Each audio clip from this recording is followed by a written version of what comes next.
Всем добрый день.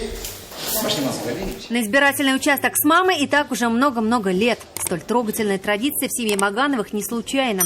Мама главы Татнефти Роза Фатыховна – труженик тыла и ветеран труда. На уже родной участок в Альметьевской школе номер 2 Наиль Маганов пришел с надеждой, что и впредь республика будет хорошеть и гармонично развиваться.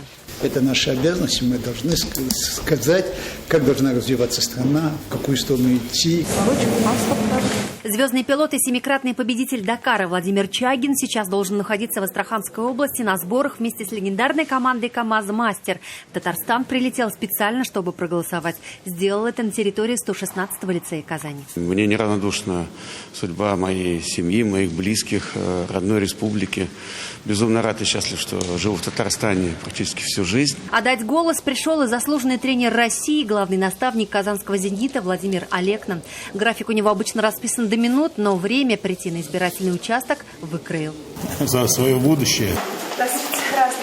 Главная по правам человека в Татарстане Сырья Сабурская своим избирательным правом воспользовалась сегодня ровно в 9 утра.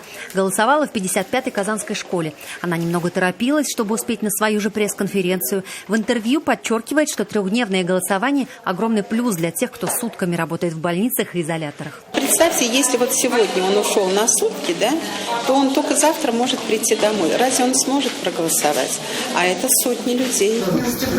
Скажите, пожалуйста. В 10 утра на 47-й избирательный участок в школу номер 12 пришел муфтий Татарстана Камиль Хазрат Самигуллин. На выборы ходит традиционно с супругой.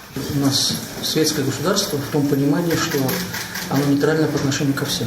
То есть и атеист, и православный, и мусульманин, каждый находит свое место в данном обществе. Я, как гражданин, пришел выразить свое мнение. Не остался в стороне от избирательного процесса и первый проректор Казанской православной духовной семинарии Алексей Колчерин. Голосовал он на территории 60-й Казанской школы. Мы, верующие люди, тоже должны быть ответственными гражданами, которые несут всю полноту ответственности за свою республику, за свою родину. Плюсик ставите или крестик ставите за партию, какую выбираете?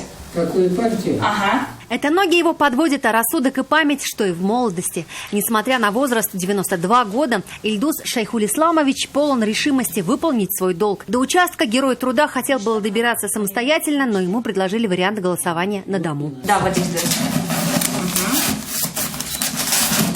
Все, поздравляю. Спасибо. Руки пожимать нельзя, пожалуй, бы руку. Это очень важное событие в жизни нашей республики. Избрание президента и других депутатов в наши выборные органы. Юлия Гоголева, Наталья Мезина, Радик Гимаев, Игорь Романов, Ринат Сафин, ТНВ Татарстан. Все новости дня в выпуске программы «Новости Татарстана» на YouTube-канале ТНВ. Подписывайтесь.